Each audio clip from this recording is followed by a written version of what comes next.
confess. Amen? Yeah. For who can stop the Lord Almighty? Who can stop the Lord Almighty? Who can stop the Lord Almighty? No one. Who can stop? Sing it over the battle. Yeah, that's it. Who can stop the Lord?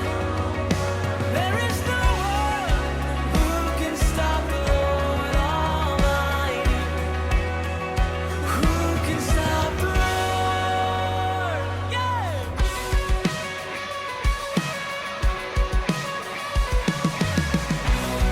Our God is the Lion of Judah.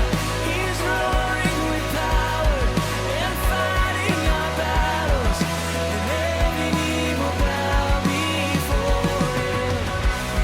Our God is the Lamb that was slain for the sins of the world.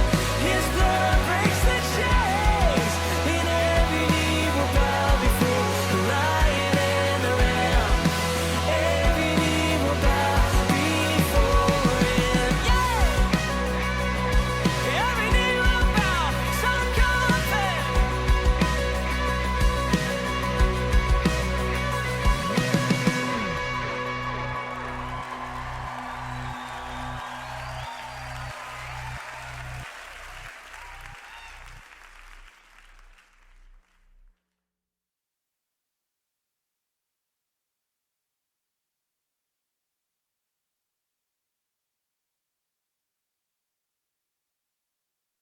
In marriages and relationships in general.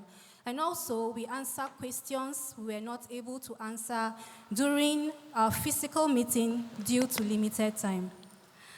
This meeting for Real Talk is going to be every third Monday, of the month.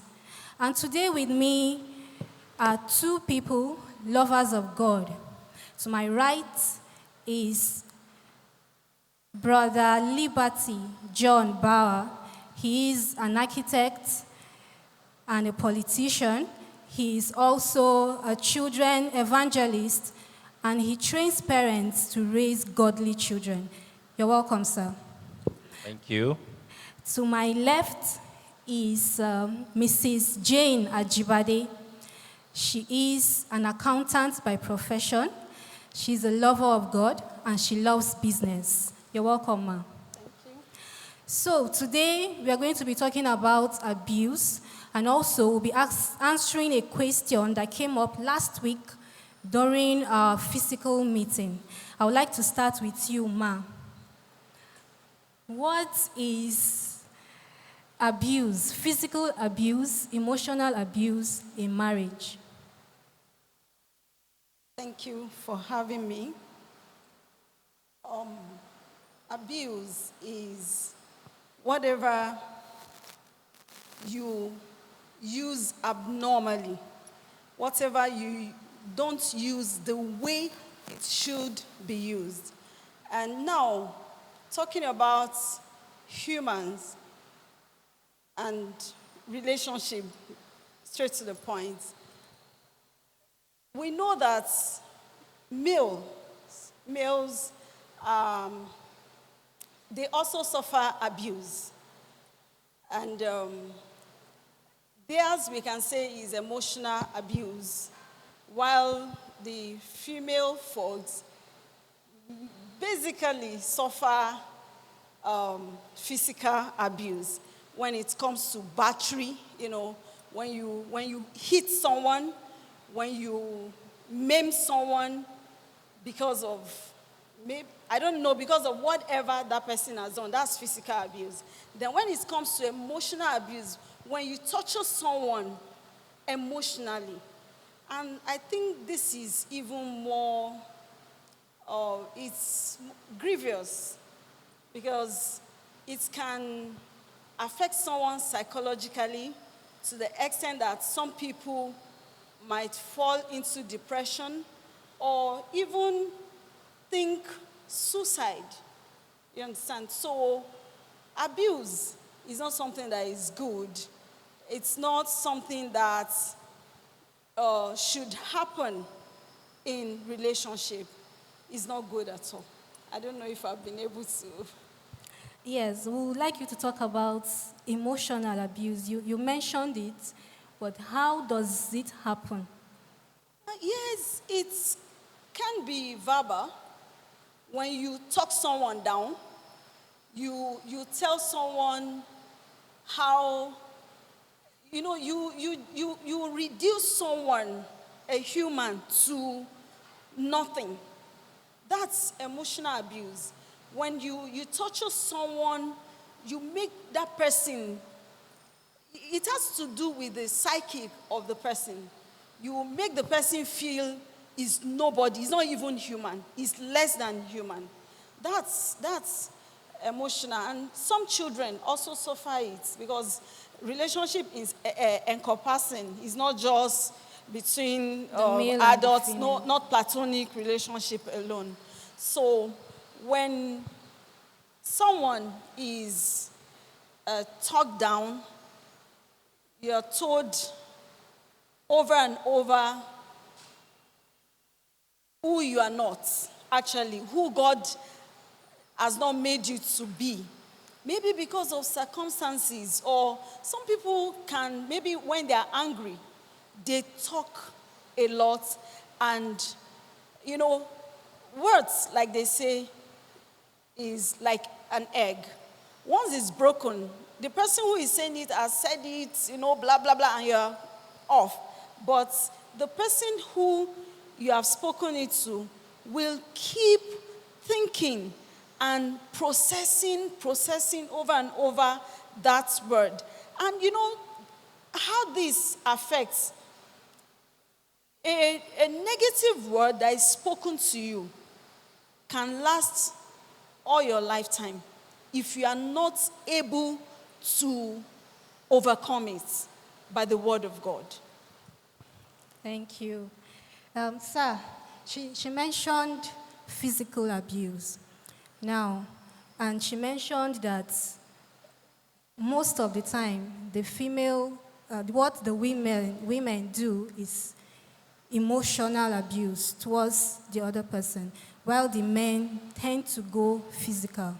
Now, I'd like to ask, is it true that most physical abuse from a man to a woman is a result of the emotional abuse he has endured and covered up for a long time?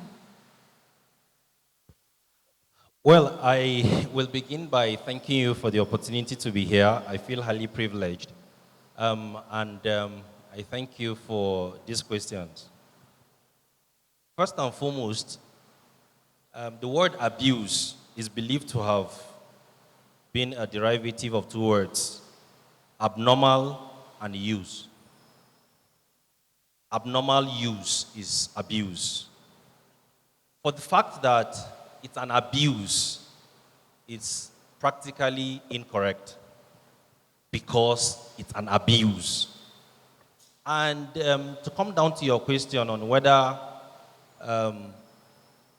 men tend to abuse women as a result of emotional abuse, then one will be tempted to ask the question, what about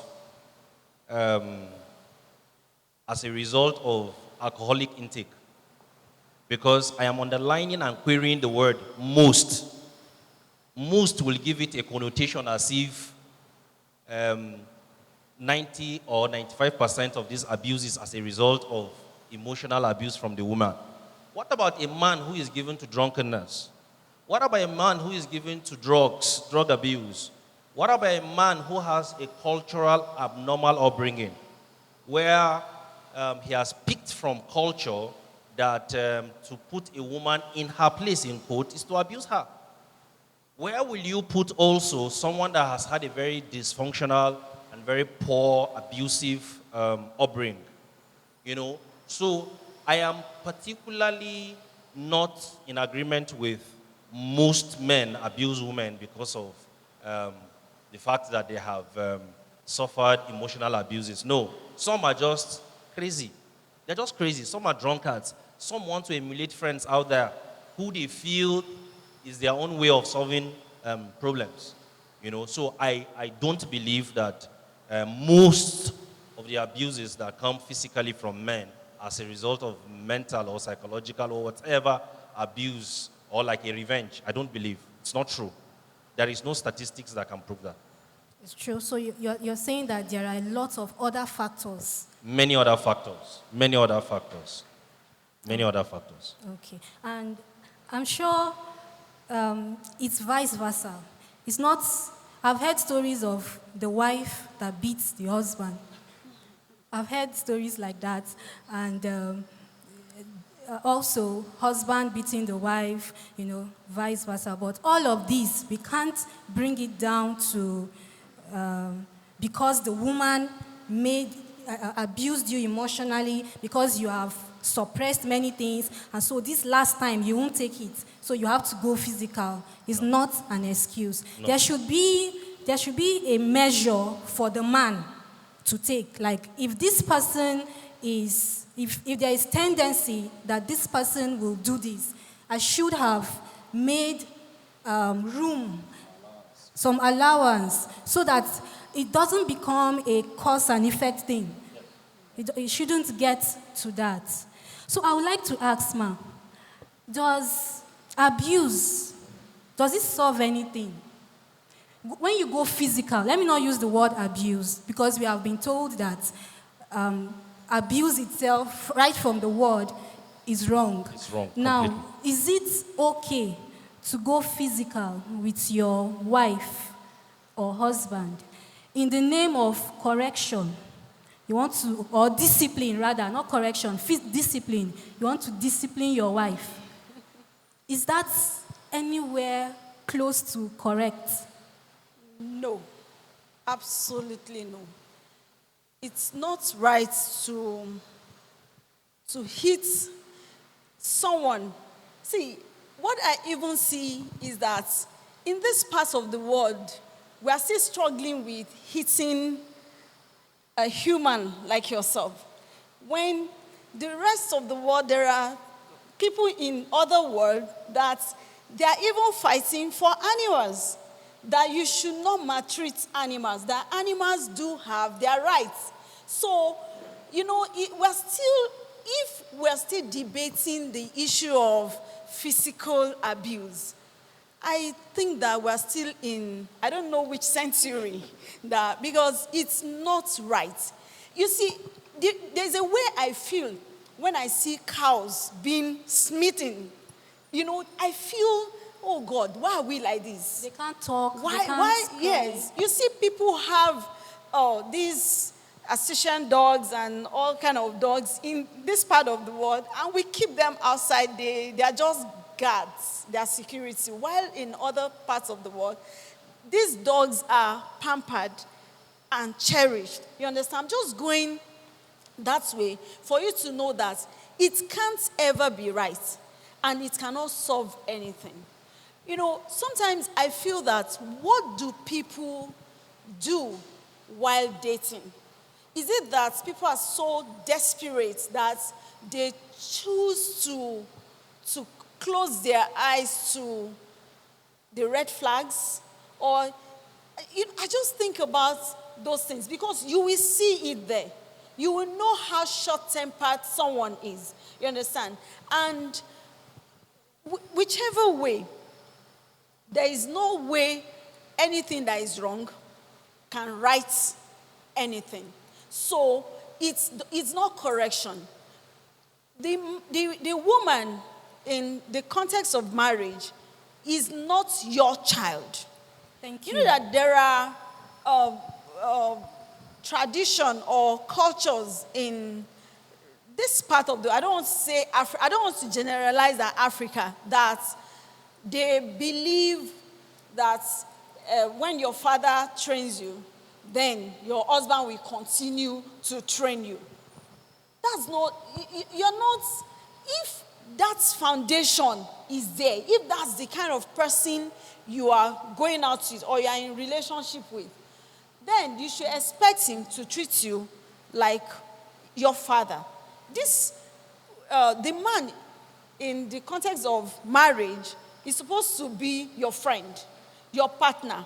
I can't have a friend, a female friend, who is going to hit me or give me a slap because something happened. No. So the same way, I don't expect my friend to hit me. I don't expect even children now, when they get to certain age, yes, you don't spare the rod, but when they get to certain age, you treat them like your friends. Not to now talk of grown adults and you say you want to train that person.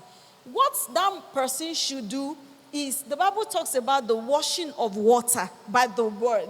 So what is that? It is only the word that can change someone, not beating. Physical violence. Not violence. See, whether it's as a result of mental or emotional abuse, it just means that you're not man enough. That's also the truth. And sorry, maybe I'm going too far. There's something that each time I hear it preached during weddings, I feel uneasy. And that is, they'll tell you, don't allow third party. Yes, we know we should not allow third party. But there is a place of counsel. Because in the multitude of counselors, right, there is safety. So when you have, you know, there's someone that met me, wanted to date my brother, and the first thing she asked me, please, who does he submit to? So by the time you're not expected to be accumulating this emotional abuse for 10 years, for 20 years, then it will break. You understand? You're supposed to be able to talk, communicate. You go to school to learn physics, to learn engineering. You should learn marriage too. And then when you see that the two of you cannot handle it, you meet superior people than you. Instead of, they just keep it within themselves until the marriage is not able to be amended again, which is bad. Thank you, ma'am. Thank you. So that methodology of I want to discipline my wife by beating her is very wrong. It shouldn't even happen at all. So I don't mean to interrupt you. In fact, men should actually know that anyone that resorts to abusing in an attempt to correct is already submitting to a lifestyle of failure, right? It's as a result of the failure of the man or of the woman, however, or whoever it is that tends to use abuse as a tool for correction. It's because the person is already fundamentally failing. That is why he's resulting to something that is abusive, right, to correct.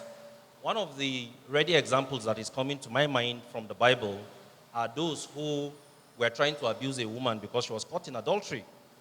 Though the context behind that abuse was to trap Jesus. But to prove to you that they themselves were a fundamental failure, when Jesus asked, he who is without a fault should be the first to cast the stone, where were they? When he lifted up his head, they were all gone. Because when you resort to using the wrong to correct a wrong, you can't get it right. There is no way you can get it right. So using abuse, which is an abnormal use, to correct a wrong will only give you more wrongs. So I just needed to chip in that. Okay, I would like to ask you this. Where we know that respect is very important in marriage, especially to the man. Now, where respect seems to be lost, causing a lot of issues in the home, what measures can be taken? To restore it, right? Yes, to restore. Simple. Though it might not it might not appear as simple as I want to say this, but man demands or requires respect. A woman requires love. Now let's put the two together. that when love and respect seems to be vanishing, how do you restore them? I would want to equate this love and respect to money, to currency. When you want money, what do you do to get money? There are two things. One, you use money to get money, right? And secondly, you invest something of value to get money. How you can get love and respect is by giving love and respect. One of the first, and permit me to use the word easiest for want of time, easiest way to get love and respect when you have realized that it is fast being lost is to provide love and respect. Love wins love, respect wins respect.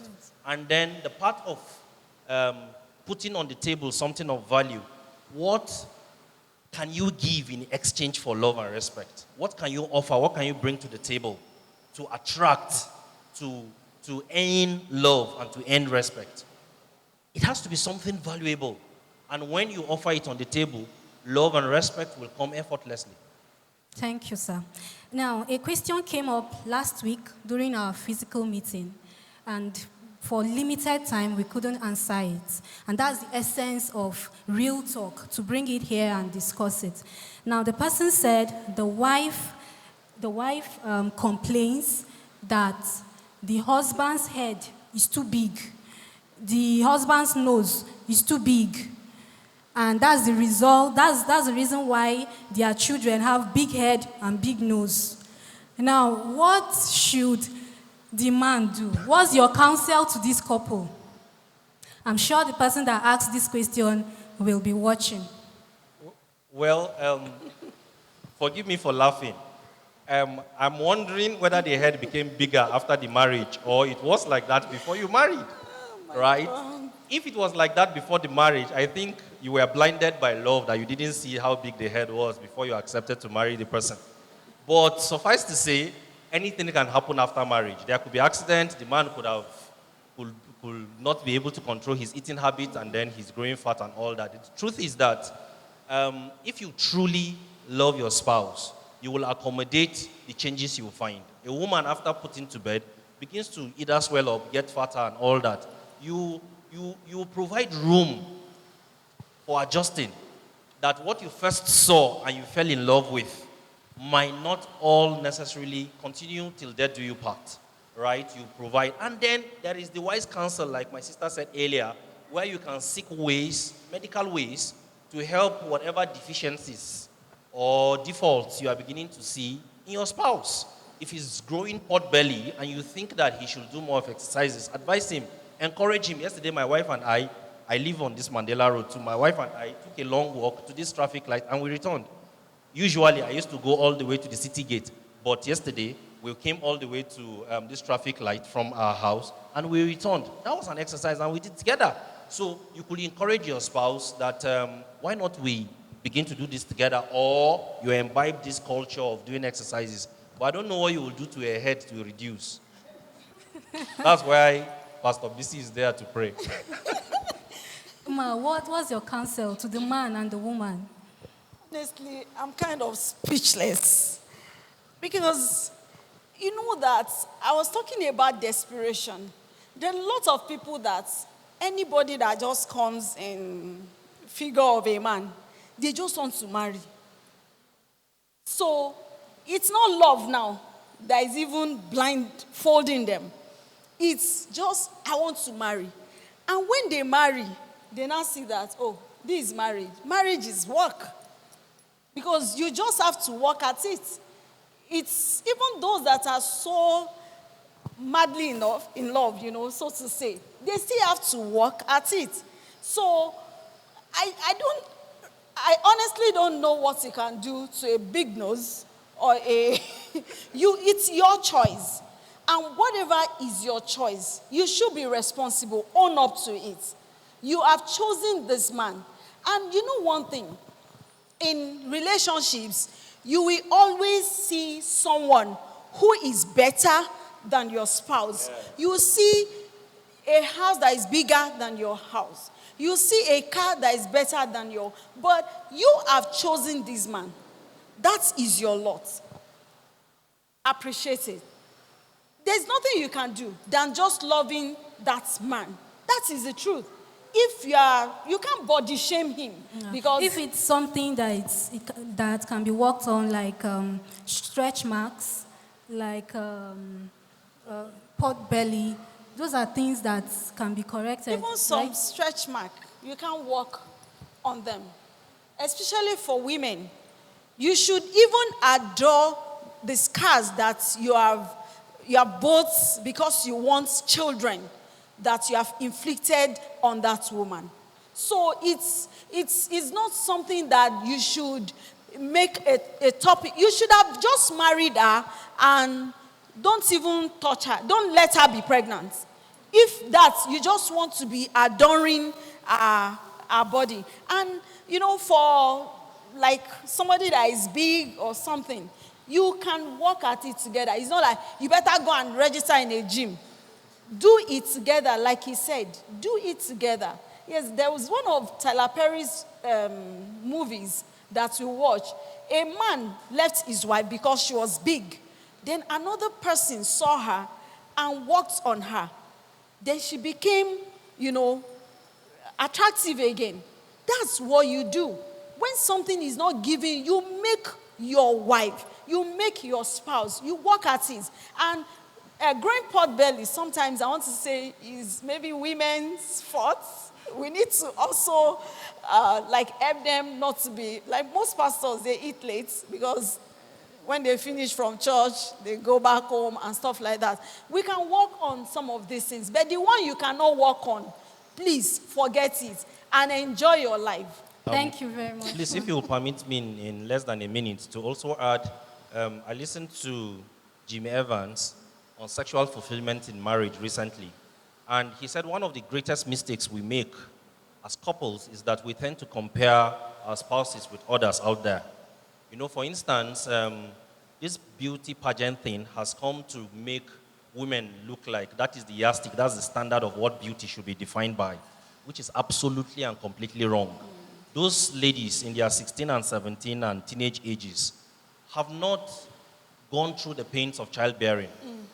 And Jimmy Evans said he can never compare a woman who has not gone through the pain of bearing his children with his wife. He has been privileged, like myself, privileged to see his wife at labor. And then he knows what it means, the pains she bears. And then he will now go and mistakenly start comparing with one something girl there that has been trained how to walk, how to dress out, and they have called her a model. Model in what sense? How many children does she have?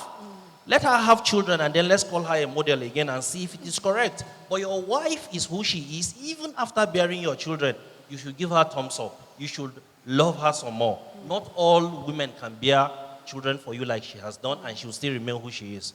But like we have rightly said, things that can be worked upon, right? Do diligence to work upon them. And some of them are also good to our health, right? If you don't keep pot bellies, and you are fitter. But if you keep pot belly, you are likely to have obesity and all those related illnesses that can send you to your grave earlier. Thank you very much. From the answers you have given for this question, the summary of it is that spouses should not say negative words to each other. When they realize that they are saying negative words to each other and it's going to reduce the self-esteem of the other person, then they should know that they have to stop it. Reducing the self-esteem of the other person will definitely affect their relationship. It's been a very interesting discussion here, but this is where we have to draw the curtain for the day. First Monday in May, we have a very wonderful theme for the day, and is love a dangerous thing? That's the topic for first Monday in May. That's the 3rd of May. Is love a dangerous thing? Now, this segment, this platform, Real Talk, will come up again 3rd Monday of next month. If you have questions to ask, please don't hesitate.